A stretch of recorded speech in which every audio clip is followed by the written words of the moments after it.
I always ask if you are ready.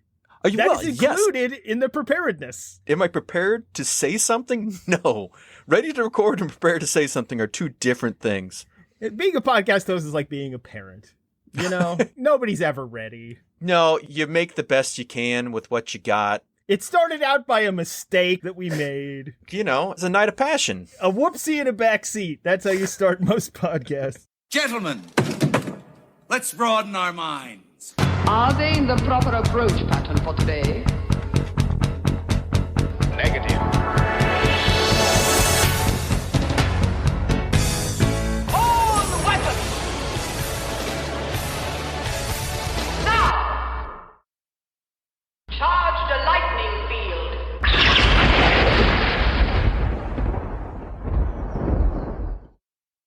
Meatloaf is the patron saint of podcasting, yes. This is Dispatch Ajax, where we do worship at the altar of the loaf. I'm Skip. I am his fellow loafer, Jake. But meatloaf is one word, isn't it? No, it's two words, right? I'm looking it up. It is 2 words. The meat and the loaf. So the proper would be Mr. Loaf. Hey, we got a table of 1 here for loaf. Hey, meat, your table's ready. It's Mr. Loaf to you, asshole. Please, Mr. Loaf was my father. I didn't go to 7 years of meat school to be called Mr. You just describe Chicago public schools. Okay, you're gonna do an extra semester of kielbasa sausage. Casings we're going to focus on. This is why I record this, so that it's out there for posterity. This is more of a time capsule than a podcast. Skip was telling me about stuff he cut out of previous podcasts. I'm like, I said that? That happened? Yeah, in fact, the other day, we recorded for like an hour and 45 minutes, and I edited it down to the actual content, and it was 39 minutes long. Jesus. Yeah. Yep. Which we are exemplifying currently. Yes. So, we are going to finish up our series on pandemics, specifically... Ugh. That's good. That's relevant to the pod, right? It came through my computer speakers. Do you feel that in your ear, listener? That's the gunk. Ugh. It's the substance. Ooh, it's the stuff. Fuck you, I was gonna, fuck. I paused because I was like, is he gonna say it or am I? Fuck. It's the street trash. Oh, God, it's the chud mucus permeating through your computer speakers as we speak. Yeah, lick it in. Oh. All right. Yeah, so we're going to finish up our pandemic film series. Well, we wanted to tackle a lot of stuff, pandemics in general in pop culture. The problem was that there really aren't a lot of good comic books about it. I mean, there are some, obviously. I mean, Why the Last Man comes to mind. There are many. Well, no, there aren't many. There are a couple. Nothing really great. And some of them are just adaptations of films anyway. So we figured we would let's just do films and focus on that. Where we left off, we had only gotten to 1974, I believe, with Where Have All the People Gone? You know, made for TV, good cast, really fun stuff. Yeah, and you want to make sure you find out that answer before you learn who indeed let the dogs out. Because they're coming for you. Dogs are coming all over you. If you've read or seen any version of I Am Legend, who let those dogs out? Probably that Omega Man. That's probably who did it. They're after that Soylent Green.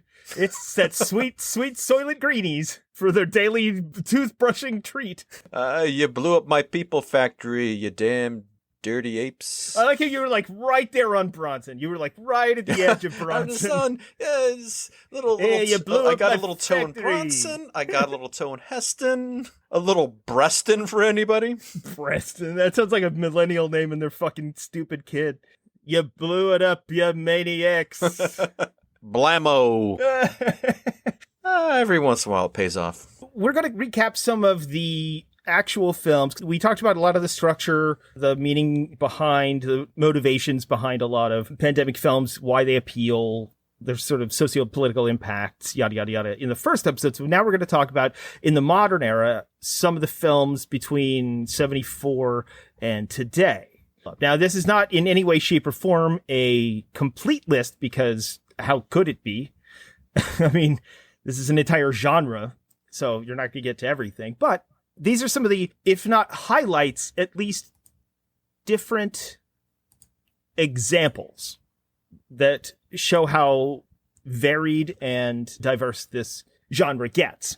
So we're going to start off with a relatively famous movie in this genre called The Cassandra Crossing. Cool. Yeah, it's a 1976 disaster thriller film directed by George Pan Cosmatos. Hell yeah. You guys might remember that name. His middle name is Pan. All right. Although Okay. he generally goes by P, I think. Well, no, I mean, he does carry around a fife and has goat legs, so I'm not going to shame him. So this is the cast. It stars Sophia Loren, Richard Harris, Ava Gardner, a young Martin Sheen, Burt Lancaster, Lee Strasberg, and O.J. Simpson. Bringing it. Turns out he's the deadly virus. You know George P. Cosmatos, right? Yeah. I'm looking at his name right now. I mean, I don't know what he's done. No, I don't know. Oh, no, you don't know. Okay, all right. Sight unseen. Cobra? Rambo First Blood Part 2? Tombstone? Leviathan? And his son has gone on to make some things you might have heard of, like Mandy? Oh. Or Beyond the Black Rainbow? So his son is more talented, but he's done some really interesting things. Hey, Tombstone. Tombstone's great. Cobra.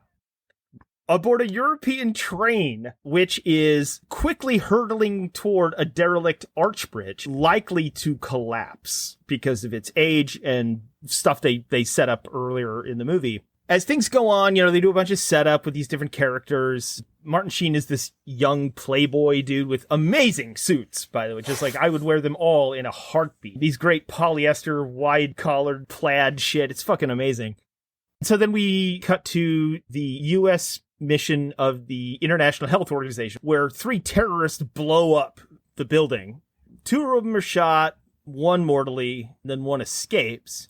And then he shows up on the train and runs off. The surviving terrorist is hospitalized in quarantine. Elena Stradner and U.S. military intelligence Colonel Stephen McKenzie argue over disease and what it is and whatever. They're the ones that are there to oversee this thing because Stradner suspects that it's a biological weapon, but McKenzie claims that the weapon that the dude stole, was being destroyed. I don't know how that makes it okay, but that's kind of the premise. So then the other terrorist, he escapes and stows away aboard the train from Geneva to Stockholm. They're all on board this European, literally cross-country train when a Swedish terrorist comes on board, and he's infected with this horrible disease, and he keeps trying to keep a low profile or whatever, even though he just shows up everywhere and is in no way, shape, or form low profile. In fact, there are moments where he just goes into other people's rooms and uses their bathroom. And then they come in and they're like, "Who are you?" And he's like, "Ah!" Runs out, shoves them aside. And you're like, "You're not hiding at all. You're not even trying." He shows up. I think he pretends to be I know he goes into the kitchen at one point. I can't remember if he pretends to be the chef or he just sneezes all over the chef and his food. It's something like that. But he makes no actual effort to hide, even though he's an international terrorist on the run. And so he essentially infects everybody on this train with this whatever engineered or at least tinkered with virus. Within this command center that they have, the joint European-US thing that they have going on, they have this debate whether the train should be stopped so that the terrorists can be removed in quarantine. But the U.S. Colonel McKenzie, he's concerned that all the passengers on the train are already infected. And he's right. He insists on rerouting the train to a disused railway line that goes straight to a Nazi concentration camp in Janów, Poland, where the strangers will be quarantined. This is 1976. This is literally 30 years after the end of the war. This is still fresh on people's minds. You're going to send them to a concentration camp to quarantine them? Yeah. Oof. The line crosses a dangerously unsound steel arch bridge known as the Cassandra Bridge or Cassandra Crossing. That's the name of the film. What a coincidence. It's literally been out of use since 1948.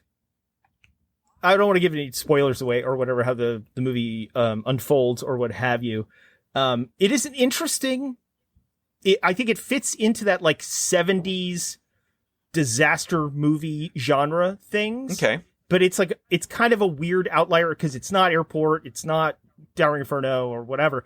It's a different kind of animal because of its premise, but it does tick a lot of those boxes. Like it's got a huge cast. Yeah. You kind of have like that hurtling conveyance of some sort, whether it's a bus, a plane, this time it's a train. This time it's a train, yeah. But the weird thing is like they have two weird conditions that are part of the narrative. It would be one movie to have, we're hurtling toward this bridge that's going to collapse. But on top of that, it's also about terrorism. It's about biological weapons. And then also about pandemics. Because everyone on board is infected with this thing that could kill everybody. Yeah. I'm pretty sure at some point they say that it's the plague. This one apparently is a variation on the pneumonic plague, which they do not have a cure for, I believe, even to this day. I think they have inoculations for, but I don't think they have a cure for it. And this is like a varied, intentionally manipulated version, so they don't have shit for that. Right. So I will leave it there for that movie. It's interesting. I thought some of the tension was good. I find it absurd in some ways, and a lot of that I think is because I'm looking now backward after the COVID-19 pandemic. And I feel the same way about other movies we're going to talk about too, where I can't believe that people are doing these things knowing this might happen. You know what I mean? Like, I can't believe you're like this close to another human being breathing in your face. Right. Yeah. You look at those things differently. Yeah. I mean, go back to the Spanish flu in 1919. The same thing happened that happened in COVID-19. There were masked orders. People were like, you have to wear a mask. You can't gather in public. You have to stay away from people for the same reasons. And those make sense. How did that not stick? How did that not like come into our zeitgeist? In Asia, they do this all the time. And they don't have as many pandemics as anybody else. Well, I mean, that's probably an issue for a larger discussion that I don't think we can. I agree. It's just interesting watching it now and being like, it feels dated, but at the same time, all pandemic films feel dated now. You know what I mean? Mm-hmm. But it's like simple stuff. Why aren't you wearing masks? It's the easiest thing in the universe to do. Don't breathe on people. Like, you know what I mean? Don't sneeze in somebody's face. Like, it's not hard. That did, I think, tint my watching of it. I do think it's a fun movie. I think it's worth a watch. It's got a great cast.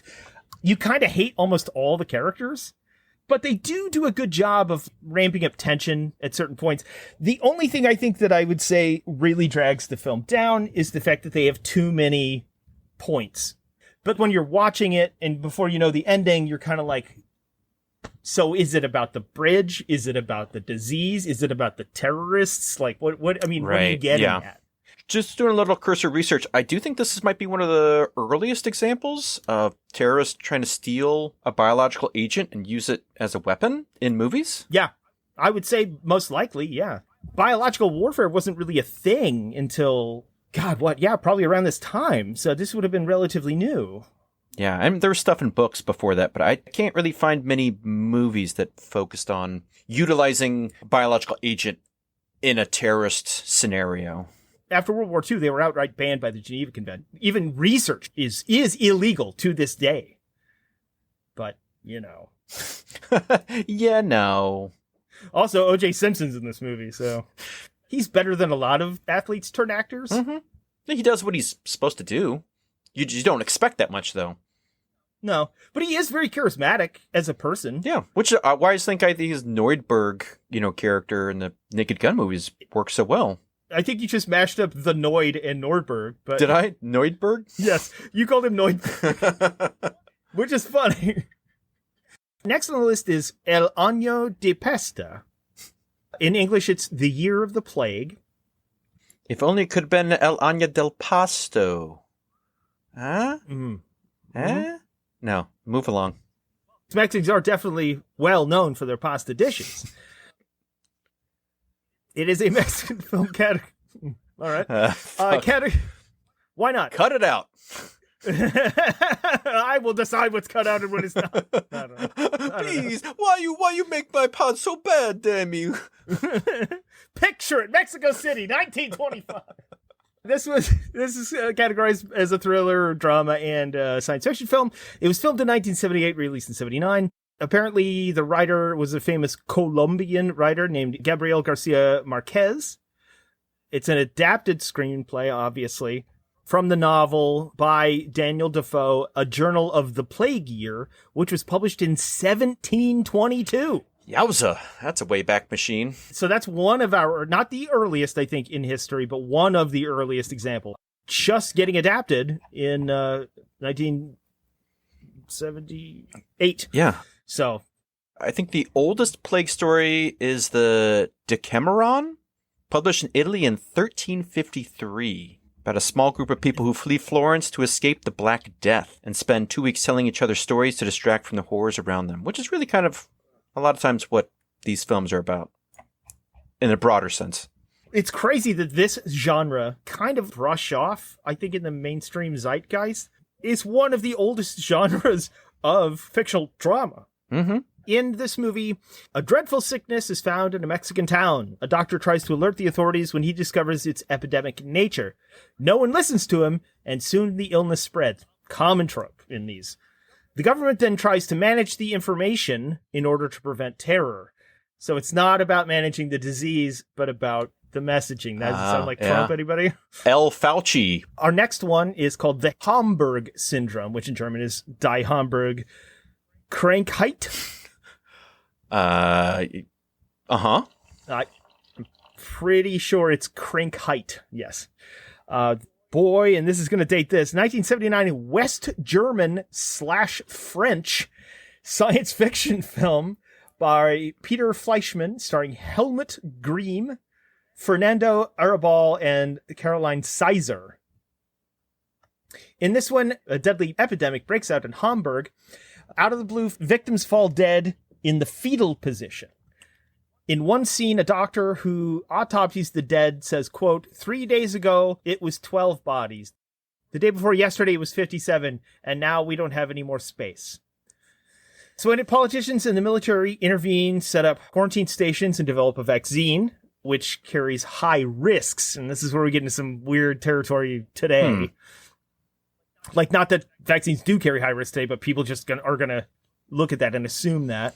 This is so hard not to get topical with jokes and bits. Well, I mean, that's kind of why we do this. It's fine. I don't think that's a problem. We talk about that a lot, even the Mandela effect thing. We started talking about it January 6th. Yeah, the Mandela effect I don't know how good my RFK impression is, though. Do you have a Kermit impression? Or a Patrick Mahomes impression? It's close enough. But I gotta, be gargling asphalt while being Kermit. You gotta be gargling Trump's balls while you do it. Well, Cheryl Hines tapes it for her fucking Instagram or whatever. Oh, yeah.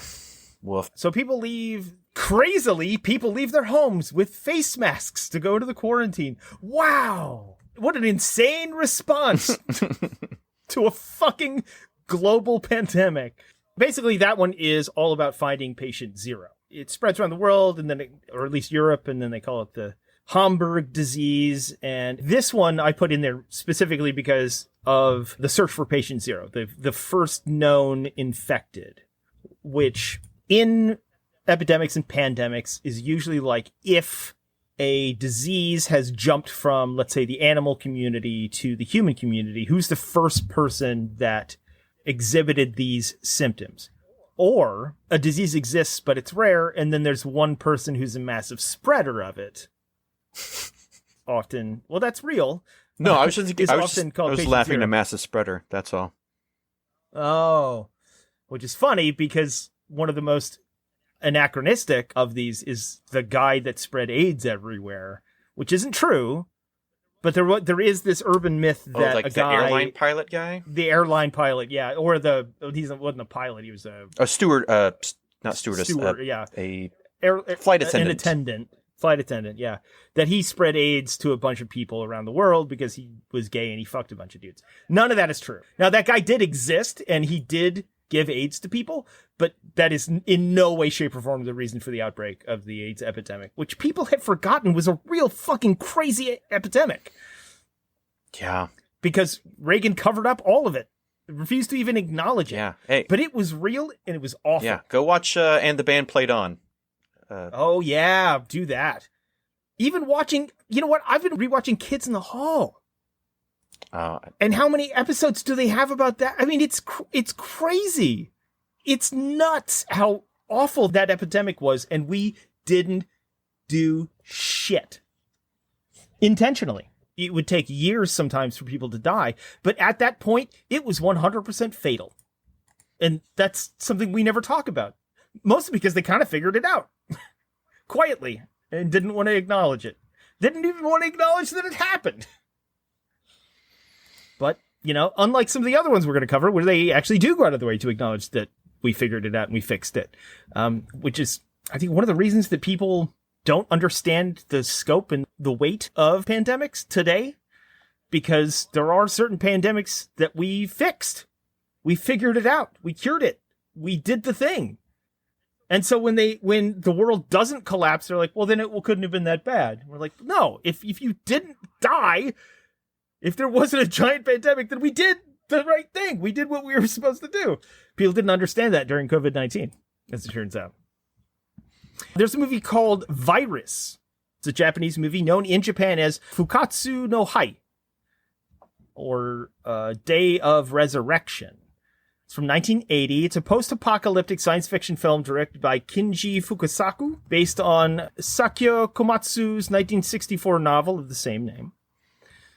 It starred a crazy... You know what? I watched this movie. I loved it. Really? Yes. Nice. I mean, it doesn't have a resolution, and it doesn't end well, but another example of a fucking brilliant cast. And it's fascinating watching a Japanese writer and director talk about the Western world and how they deal with things. And there are some really gut-wrenching moments in this movie that I thought were really great. Had this movie come out like today, or had a bigger budget, or had been more widely seen, I think would be considered a classic. But like I said, the third act, most of the action comes in the third act, and then there's no resolution to that. So it kind of just feels like a beginning of a trilogy or something. It's a little unsatisfying, but I loved what they were building to. It's crazy. It stars Japanese actor Masao Kusakari, Sonny Chiba, George Kennedy, Robert Vaughn, Chuck Connors, Olivia Hussey, Edward James Olmos. I know. Who is awesome in that movie, by the way. Okay, picture Kurt Russell in The Thing. Yeah. But Edward James Olmos. All right. Beard, long hair, like strung out, total badass. And then Glenn Ford from also from Superman the movie, and Henry Silva. Glenn Ford's in Superman the movie, Robert Vaughn's the villain in Superman 3. So in 1982, a shady transaction occurs between an East German scientist, Dr. Kraus, and a group of Americans involving a substance called MM88, not to be confused with M80s. Or Mad Dog. Or Mad Dog 2020.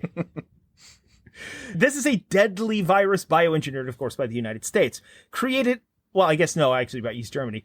Created accidentally by an American geneticist that amplifies the potency of any other virus or bacterium that comes in contact with it. That is crazy. That's awesome. That is a new angle on this we've never seen before. The Americans recovered the sample of the virus, which was stolen from the lab in the U.S. the year before, but the virus is accidentally released after the plane transporting it crashes. It's just like that scene in Temple of Doom. They can't pull up in time. Oh, right, yeah. They just right into the fucking mountain, which creates a pandemic they call, and this is funny, the Italian flu. That's only funny because the 1919, quote, Spanish flu pandemic, which was a worldwide pandemic, which, by the way, killed tens of millions of people if not hundreds of millions of people. And we don't talk about it, but it was insanely deadly. It was only called the Spanish flu because it manifested during World War I, where the United States had a crazy law where news outlets weren't allowed to talk about anything that could hurt the war effort. So even speaking out in public against the war, you could get arrested.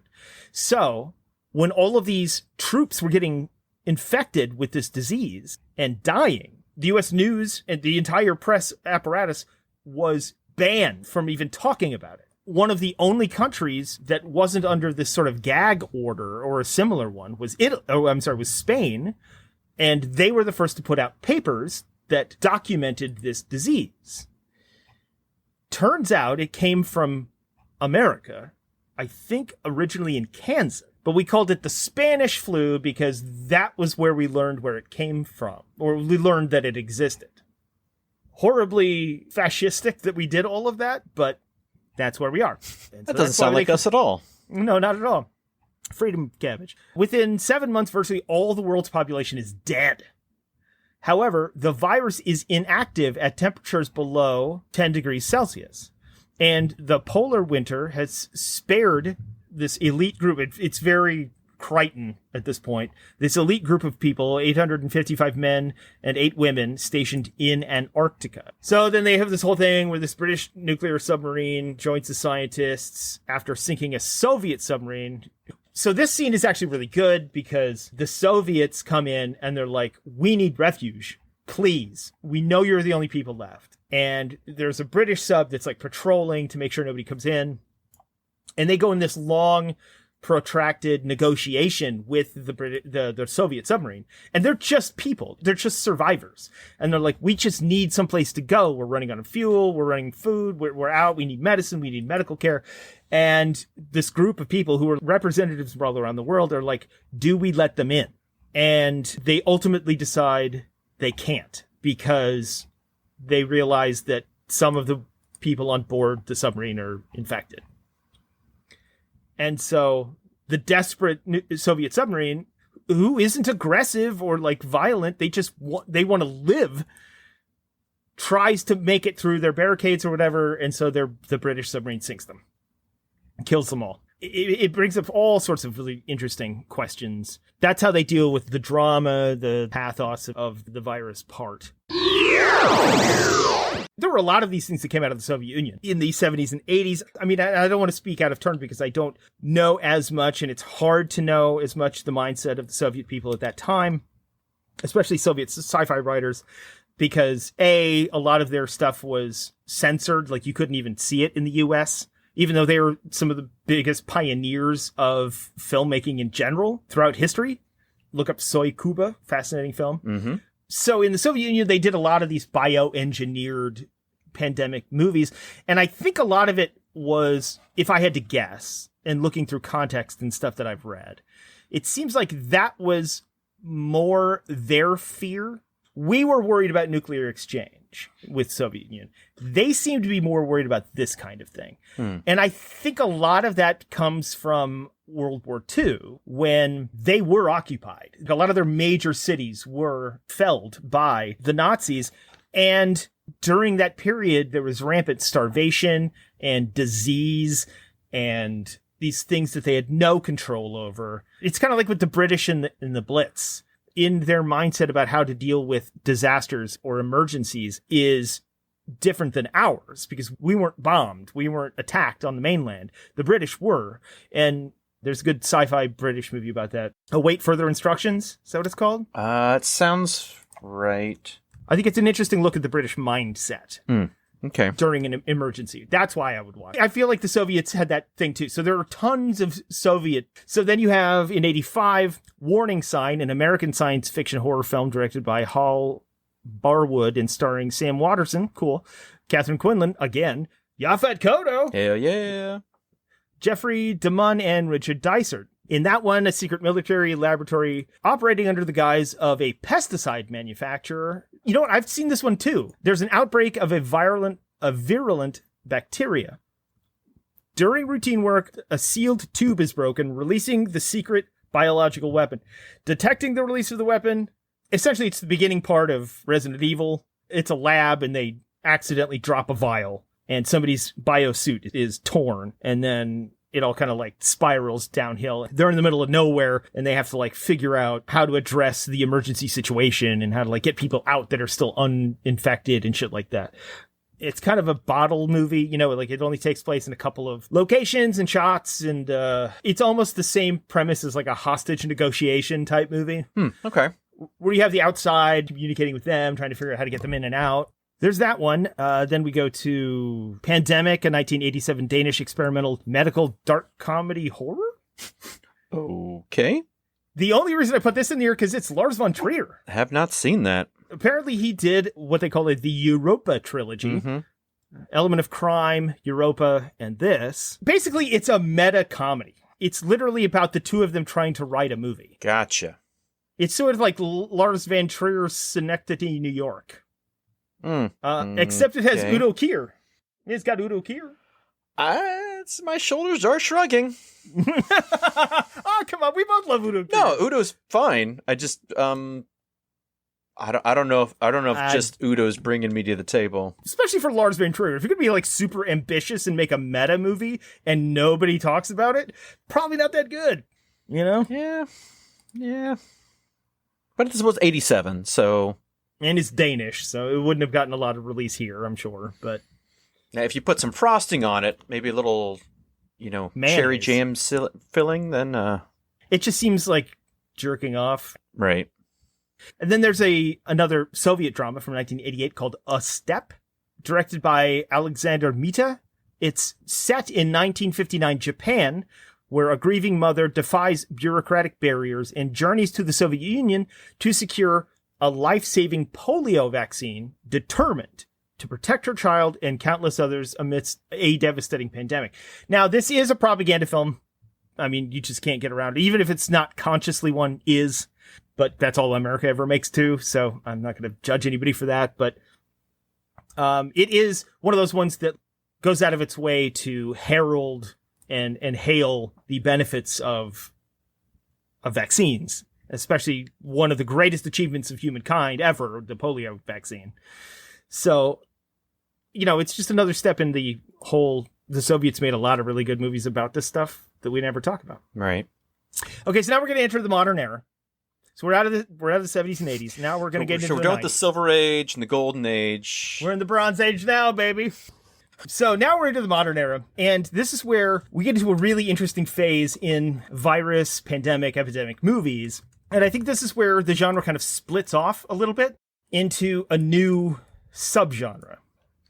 This starts around 1995, where you had movies like Virus, which is a 1995 television film starring Nicolette Sheridan, William Devane, Stephen Caffrey, Dakin Matthews, Kurt Fuller, Barry Corbin, and a bunch of other people that no one's ever heard about. But it's based on a book by Robin Cook called Outbreak. In this, a strain of Ebola, apparently transmitted by an infected African monkey, is starting to sweep across the country. And we don't want to get into the absurd racial ramifications of all that, but it's there. So investigating unusual similarities between many of the victims, a young doctor discovers a conspiracy amongst senior hospital administrators and doctors who don't seem to want her to stop the disease. Yada, yada, yada, yada. Oh, no, but here's my favorite. Here's a quote from it. Ebola is a real virus. Okay. No one knows when it might reappear, as it did in Zaire. Thousands of these viruses wait, hidden in the deep forests throughout the world. They are simply the Earth's defense against the most dangerous invaders. Man. Jesus Christ. This is 1995, not 1955. The commentary they're making bluntly is the sin being punished is man's arrogance in thinking we know how to master the world, and we've mastered the natural world enough to manipulate it. And there's nothing else can surprise us. We're in control.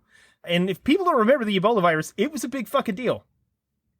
So, Ebola virus disease, EVD, is a severe communicable viral illness in humans that is frequently fatal. I cannot emphasize that enough. Symptoms initially include some combination of headache, muscle pain, fever, weakness, malaise, then eventually diarrhea, vomiting, abdominal pain, and unexplained hemorrhages. Ebola virus symptoms typically appear 8 to 10 days following infection. The percentage that die is 50%. Damn. The people that die every year from the flu is like 1%. And the people that do survive it are not in good shape. They don't just bounce back. And it scared a lot of people back then. Later in that year, Outbreak was a 1995 American medical disaster film directed by Wolfgang Peterson, who almost did Batman Superman, if anybody remembers that. It stars Dustin Hoffman, Cuba Gooding Jr., Kevin Spacey, and all sorts of other sex offenders. I mean, all of them are sex pests. It's Holly weird. This film focuses on an outbreak of the Mataba virus, which is a fictional, like, offshoot of the Ebola virus, in Zaire. Wow. And then later in a small town in California, because it's spread by a, once again, rhesus monkey. What about if we could get one of those Snickers monkeys? Maybe they'd do better. Oh, yeah. Or a Mars bar monkey? This is the kind of panic that goes on when these things happen. And a lot of it is, quite frankly, racist. The monkey oftentimes is a stand-in for just black people. You know what I mean? Like, oh, it came from Africa, from a monkey. They're biting from the news, trying to highlight those hysterics. And this is the 90s, mid-90s, so this is like liberal racism. Instead of conservative just straight out being racist, this is liberals finding proxies for maintaining the status quo of racism and not knowing that it's racist. You know what I mean? Just absolute garbage. Interestingly enough, though, this movie really is just a remake of an earlier film we talked about in this series. Here's a quote from that Jacobin article I referred to last time. Quote, Outbreak 1995 retold the story of panic in the streets from 45 years earlier. It too ended by containing a disease that originated abroad but threatened the American mainland. And it too had a charismatic military doctor, played by Dustin Hoffman, the smallest man in the world, as a hero that needed to defeat it. The film acknowledged the problems of America's global capitalist power at its high point, depicting the military as the bad guys. But it nostalgically retreated to a past era of heroic individualism to solve the growing concerns about infectious diseases that could spread almost instantly around the world. I mean, it is the film of its time and place in that era. Mm-hmm. Later that year, we get 12 Monkeys. Which was an interesting choice that I thought you put on this list. Yes, I don't know if it quite fits a lot of our criteria, but it is at its heart about a pandemic. And if you try and strip that out of the movie, that movie's about nothing. True. I rewatched it, and by the way, it does not hold up very well. See, I haven't seen it in years, so... I hadn't either. I literally hadn't seen it in probably 10, 15 years at least. Visually, it's still cool. It's still very Terry Gilliam. But, like, his commentary does not hold up well, like, at all. It's problematic in a lot of ways. And the Terry Gilliam stuff kind of sticks out like a sore thumb in a lot of places. It tries to be visually absurdist, like Brazil, but that's not the plot. So it's a little awkward. Not terrible, but it's kind of like some Tim Burton movies where you're like, oh, you can tell this is still a Tim Burton movie. Right. I mean, I still enjoyed watching it, but it's about a pandemic. It's about time travel and a pandemic not even trying to stop the pandemic. People forget about that. Bruce Willis goes back in time not to stop the pandemic, but to just find out information about it so they could treat it in the future, because they know they can't change the past, which is really more of a commentary on well done time travel science fiction, because you solved a lot of problems that you have, like a lot of paradoxes. But it is interesting. It is about a pandemic. It's about a global pandemic. It's supposed to be about animal rights, but the animal rights people are all the villains. It's got a great cast. It's got a great ensemble thing going on. But I put it in there because this is all in 1995. All of this stuff. Those are three huge things. I mean, obviously the virus one or whatever. It's just a made-for-TV movie, but it's based on a huge best-selling book. All of these things happened in 1995. That's not for no reason. Then in 1996, you get Pandora's Clock, otherwise known as the Doomsday Virus, depending on where you buy the DVD. Like if you buy it at the dollar bin, that's probably what it's called. It's an NBC miniseries based on a novel by John J. Nance. This just screams airport book to me. Well, and ironically, it's about a virus on a Boeing 747 from Frankfurt to John F. Kennedy International Airport. It's got Richard Dean Anderson. It's got MacGyver. He still doesn't figure it out, but it does have Robert Loggia, alum of the University of Missouri, and Stephen Root from Everything, and he's great. So it turns out that this period was the first major outbreak of the Ebola virus. I mean, it initially started in like 1981 or so, and 83, something like that, but it became a real epidemic in Africa and other places, and really, really peaked around 1995. That's why all this stuff started coming up. They realized this is a growing problem. COVID-19, the flu, all of these things were devastating. COVID-19 killed millions of people in a very short period of time. But its kill rate was like, what, like 5-10%? It wasn't large. I was looking at the deadliest viruses. I don't even think it makes like the top 10 list. Oh, no, not at all. Ebola kills 50% of people infected. Well, that was early on. So in the last outbreak, it got up to 90%. Holy balls! And that's after they found a vaccine. Yeah, the Bundi Bugyo strain, the human fatality rate is up to 25%, and it is up to 90% for the Zaire strain. That is insanity. Yeah, it's like the second deadliest right underneath the Marburg virus, which is at 100% in 2017. Oh, my God. It's really about the amount. Marburg and Ebola, it's a much smaller amount as opposed to COVID and the bubonic plague, which, swept through most of the world. That's an interesting part of this whole problem. The Ebola virus is deadly and could have been the world's greatest disaster. But trust in medicine, evidence-based science, they did eventually find a treatment. And they did quarantine measures. They did all of the things that you're supposed to do with a pandemic. Keep in mind, COVID-19 killed millions of people. The Spanish flu killed more people than the Allies lost in World War II. Spanish flu began in 1918, sickened up to 40% of the world's population, killing 50 million people. Okay, well, hey. And that one, people lived from it. This, it's a coin flip, up to certain death. So, if it weren't for the heroic efforts of scientists, of the World Health Organization, of the United Nations, of US and other nations that put their resources into this, this would have been it for humanity. This would have been the one that they talked about in post-apocalyptic movies about this. Even though they did take measures and did figure it out, it was on even Americans' minds who don't remember a real global pandemic in 1995. They don't really have a context for that. Very few people in 1995 were still around that survived through the original Spanish flu outbreak. So, then there are a bunch of these in the 90s. There's Pandora's Clock in 96. And then you get into the 2000s when things are a little bit different. Ebola's on people's minds, but they had done a really good job of containing Ebola. So it really was kind of like an afterthought at this point. You do have some stuff in Europe. This is where you start getting back to the more speculative sci-fi part of it. You have Mercy on Us All, aka Seeds of Death, from France in 2007, which is about the actual plague, the bubonic plague, showing up again in a mutated form. It's based on a novel from 2003 by Fred Vargas. And that one makes sense because it's one of those things we've forgotten that is still around, but what if we couldn't contain it anymore? That kind of thing. Yeah. And then you get stuff like more fantastical, imaginative things like Blindness from 2008. Which is an epidemic of instant, what they call white blindness, which, if you don't know anything about the movie, sounds super racist and weird. Essentially, where the entire population slowly goes blind.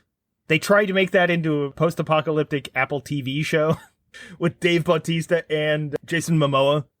Wait, Bautista's in that? Are you talking about like where? Yeah. Yeah. I mean, it's not related to that, but it's the same premise. No. Which was a okay show-ish. Bautista's the villain, as it turns out. Well, one of the villains. Oh, I don't think I got that far.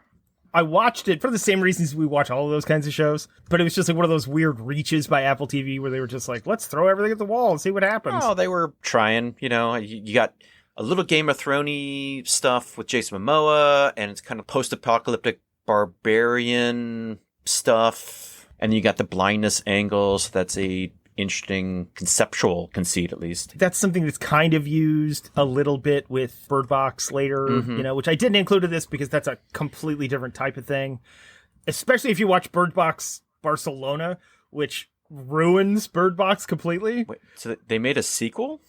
Oh, yes. And it ruins the first one. It's kind of like The Descent Part 2. It like completely retroactively ruins whatever positive things came out of Bird Box. Huh. It's fine. But it's been done. I kind of want you to spoil it for me, but let's not spoil it for the audience in case they want to. Yeah, we'll do that later. So then let's build our way to 2011, Contagion, which is another medical disaster thriller film directed by Steven Soderbergh. Once again, incredible ensemble casts. Matt Damon, Lawrence Fishburne, Elliot Gould, Jude Law, Marion Cotillard, Kate Winslet, Bryan Cranston, Gwyneth Paltrow. She dies in the first 10 minutes of the movie. It's essentially a flu pandemic film. Kind of coming off the SARS bird flu possible epidemic. Which we did not take seriously in this country whatsoever. No. And the sad part is, once again, it's because the rest of the world did. It wasn't as bad in the United States because other people took precautions. They did the things you're supposed to do. Because that was a 2-year-long outbreak. Even killed people in the United States. But they can't handle COVID-19? I mean, get the fuck out of here. And Contagion is considered one of the most, I think, iconic in this genre. I would say it does the best job of hitting... Realistically. Yeah, holistically hitting all of the major thematic elements of pandemic films, exploring them over a long period of time, and you're also getting both human stories and larger scope pictures. Yes. Even Gwyneth Paltrow's death, I think, works really, really well. I think it shows our vulnerability. She had the flu, he brought her in, and they're like, sorry, she didn't make it. He just doesn't understand how that could be possible. Yeah. Which I think is a gripping scene. That, I think, is really effective. Still, another film that, when you look back on it after COVID-19, you're like, it doesn't quite have the same... Not that it doesn't have the right weight, it just doesn't have the same contact. It's not... Knowing what we know now, it's a little different, you know? That movie would be made differently today. And I feel that way about a lot of other things that I saw, because there's a pandemic TV show that has the same problems that I saw. But I'll just get to some of the highlights for the rest of this. I wanted to talk about Parts Per Billion, but it doesn't really fit. It's a 2013 American romantic drama written by Brian Haruchi. Also great ensemble cast: Frank Langella, Rosario Dawson, the Josh Hartnett, the dude from Her. It's just like, not Her. What is that Netflix one that everybody thinks is hot even though he's a serial killer? It doesn't matter. It doesn't matter. Oh, you? Penn Badgley? Yes, he's in that too. I don't know, it's interesting because it hits a lot of the themes, but it's more about a biological weapon that's released in the Middle East and then spreads across the world. So I'm not going to spend any time on it, but it does hit a lot of the beat. And here's a really great one that I like personally. I think we're still in the sort of back to sci-fi thinking when it comes to this genre. The Last Days, a Spanish film from 2013. Okay, not the Kurt Cobain one. No, not the Kurt Cobain one, no. Also not The Last Dance or The Last Waltz. Not as much cocaine in this film than in any of those films. I'm pretty sure you've seen this. It's set in Barcelona. It deals with the absolute end of all humankind because they suffer from fatal agoraphobia. I would be shocked if you haven't seen this because I think it's great. I'm trying to find out right now. This is a hidden gem. Oh, it's from the Bird Box Barcelona guy. 1 for 2. That's pretty good at baseball. No, I haven't seen this. It's an original premise. This is something new we've never thought about. At the beginning, these guys are in an office building. One of the guys that works with them is getting fired, and he panics. He can't go outside. He has this uncontrollable agoraphobia, but suddenly and violently, and is like freaking out that they're throwing him out of the building. They throw him out of the building because they think he's full of shit or whatever, and then he dies. And so the rest of the movie is realizing that no one can ever leave an enclosed space ever again. Premise-wise alone, I think, lets that movie coast. Because, like, you have to figure out how you're going to travel from place to place. Right. But it seems to be less about the pandemic or a virus. Right. But I'm just saying this isn't a period of time in which we start tackling diseases, pandemics, epidemics in a creative sci-fi way again. That's how you get movies like this. Instead of the older dealing with real viruses or the real ramifications, you get kind of like a fantastical take on it here during this period. So that's 2013. So I feel like 13 is probably where that part ends, at least in Western culture, because 2013 to 2016, another big Ebola outbreak happens. The other branches of the pandemic genre don't go away. They all stay. But there is a more mainstream push back into the more realistic dealings with pandemics and epidemics, like flu from 2013, which is based on a true story. It's in South Korea. It's an airborne disease. Chaos is going crazy. The government orders a complete shutdown, and it's about trying to find a MacGuffin that will fix the problem or whatever. It's a kind of a classic, but based on a real disease and something that's very possible. And then in 2015, you get Embers, which is also one of those kind of like fantastical, interesting reimaginings of epidemics. It's an American independent film, sci-fi, where instead of being blind or what have you, now you can't form long-term memory. And you can only remember what's just happened. And so it's constantly trying to rebuild itself. It's an interesting idea. I love the idea that you're trying something else. And another thing they're just trying to throw at the wall. Now, here's one. I will stand up for this movie. I think it's very good. Containment from 2015. This is a British movie written by David Lemon, directed by Neil McHenry West. This is set in 1970s era council block in Weston, Southampton, but it's set in present day. Just that's where it's the brutalist public housing that they built back then in the 70s. But it's set in present day, United Kingdom. Mark, an artist, wakes up to find out that he's been sealed into his flat with no way out. There is no electricity, no water, no communications to the outside world apart from a voice over the intercom, repeating the phrase, "Please remain calm, the situation is under control." Now, this is very, very much like I was getting at with that other one. It goes into like the Blitz mindset. Keep calm and soldier on. Mm-hmm. This is something that's not in our DNA. It's different from how the Japanese dealt with that stuff. This is an exclusively British thing. And it's fascinating watching how they deal with these emergencies because it's very different. Strange figures in hazmat suits patrol the grounds outside and set up a military tent. Mark's neighbor, Sergei, breaks down the wall between their flats in order to discover why they've been sealed in and try and find a way to escape. Along the way, they team up with fellow residents, and then they try and figure out the whole yada, yada, yada. I think the tension building is great. And it's not dissimilar to certain zombie movies that came out in that era. Like there's a French, well, not even that era, but maybe a little later. There's the French zombie movie that came out not too long after that I think is very good, but doesn't really fit into our thing. There are a couple of Korean ones that came out that's essentially the same thing. Like you're trapped in an apartment building. Right. And have to get out. I mean, there are lots of zombie ones like that, even all the way up to Evil Dead Rise. But this one is specifically about a viral pandemic. It's not zombies. It's not aliens. It's not anything like that. I think it's a great movie. It deals with the uncertainty of lockdown, of quarantine, long before COVID-19. And I really enjoy it. So I would definitely check that one out. And I do think it fits well into this category.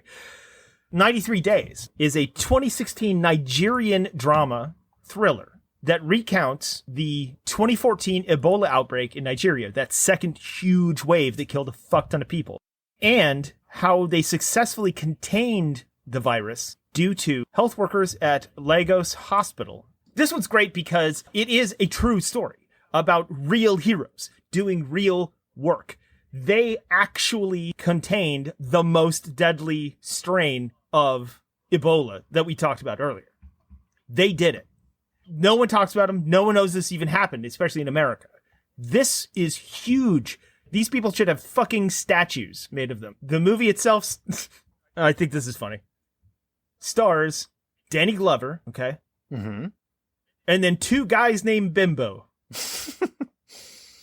Uh-huh. Bimbo Akintola and Bimbo Manuel. It's interesting. But it's kind of low rent. It's a little made for TV. But I mean, it's based on a real story with real heroes. This should be a Hollywood movie. It's just not. They don't do it. We don't care about that here, apparently. It's a real shame. And then right before the pandemic really hits, there's some more American, or at least Western, more imaginative sci-fi versions of this kind of pandemic thing. One I really liked that I thought stood out was a Canadian one called Hall. It was directed by Francesco Giannani.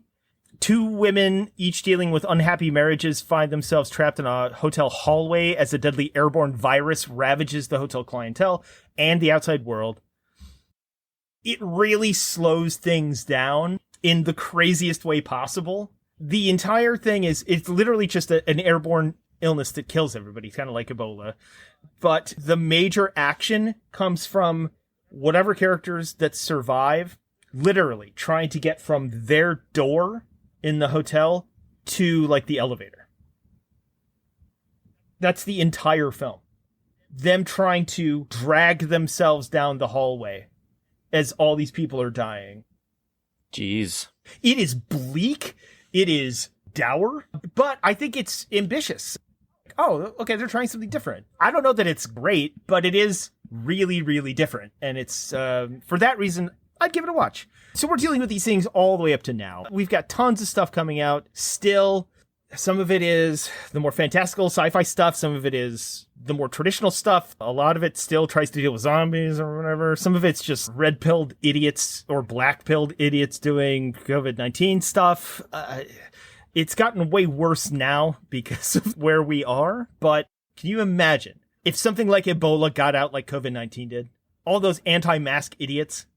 I mean, you'd literally just see them die in front of you on the street. Yeah, it's one of those things that in Contagion, one of the things that still hits home when I think about the film is Jude Law and his character like selling forsythia, I think, which is the miracle cure, which is, oh man, hydroxychloroquine kind of thing. Prescient. And it's like, or that watered down bleach, the miracle mineral cure or whatever.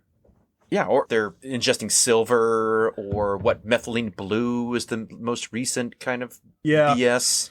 All these miracle cures. It resonates, unfortunately. Yeah. To me, it doesn't hit home as hard now, because looking back on it, not that it's not a good movie and exactly its time and place, but if they only knew how bad it's going to get. In some ways, it got worse, and in other ways, theirs is worse. You can't plot out exactly how weird and wild things will get. Yeah, I know. It's kind of like going back and rewatching Social Network, which I think is still fantastic. But if they only knew how bad it got after that. If they only knew, that was just scratching the surface. They take on a different context now. But all these movies do. It's a different time, and they always reflect the current panics that are in the zeitgeist. And sometimes these movies are censored by government agencies. And sometimes they influence government agencies. If I remember right, during the COVID pandemic, the UK government, who has a way better healthcare system than we do, and it's still super flawed, Matt Hancock, during the pandemic, watched Contagion. And then after that was like, no, I need to allocate all this money to PPE and the NHS, which was good. That was a positive outcome from these cautionary tales that they're throwing out there. That's great. Unfortunately, especially in America, we don't live in that world. Something good came out of that. And sometimes these movies do wake people up or even shock people enough to look into. But the world we live in today, it'd be really hard to influence people positively through movies like this. We don't live in a world where people do the right thing or listen to reason or evidence-based science anymore. I mean, in America, where we're at, this is February 2025. Everything's getting worse. Everything's falling apart. It's not falling apart, it's being dismantled piece by piece. Which will make it fall apart in ways that we can't even get into right now because it's complicated, but actually quite simple. We're not headed in a good direction. just the entire mindset of the American people now. It's not even half, and that's enough. Yeah. Way more than it should be. But I do think having these movies out there, they definitely say something about both the virus that is on the mind culturally, how we as people in a society can affect those things, and how telling these stories both prepare us and perform some kind of catharsis for dealing with these things. I think there's definitely going to be a vibe that's going to come out a decade from now, where post-COVID, looking back on those things, it's going to be represented in our filmmaking. Yeah, I mean, probably. I mean, that's always kind of been since the invention of film, that's kind of been a thing. Either way, to sum this up, I guess, these films do provide an outlet for the pity and terror that we feel when confronting our mortality in the face of something invisible and malevolent, but not aware or conscious. Besides the terror of the thing itself, a plague, it's a metaphor for the uncertainty of the human condition in general. And we can fight it, but we can't stab it or punch it. It's existential. And like I said, it does not escape commentary of capitalism. I'll quote once again from that article from Jacobin. Early movies offered a belief in doctors and ordinary citizens, along with the application of science and reason to address social problems. Or at least they pointed out where things could change. Stories about ordinary Americans sacrificing material gains, let alone their family's health, to defeat a disease have today virtually disappeared. America is no longer worth defending, and everyone is on their own. Over the last century, disease movies have, in a broader sense, gone from offering a critique of mid-century state-managed capitalism to an acceptance of the neoliberal order. Increasingly, recent movies even go beyond the neoliberal framework of contemporary capitalism. Reflecting debates over what comes next, they now embrace global destruction and human extinction as the inevitable outcome. A famous remark of Frederick Jameson, "It's easier to imagine the end of the world than the end of capitalism." That literally plays out on the big screen in today's disease movies. Yep, that's where we are. Hey-o. I think that kind of sums it up, doesn't it? I mean...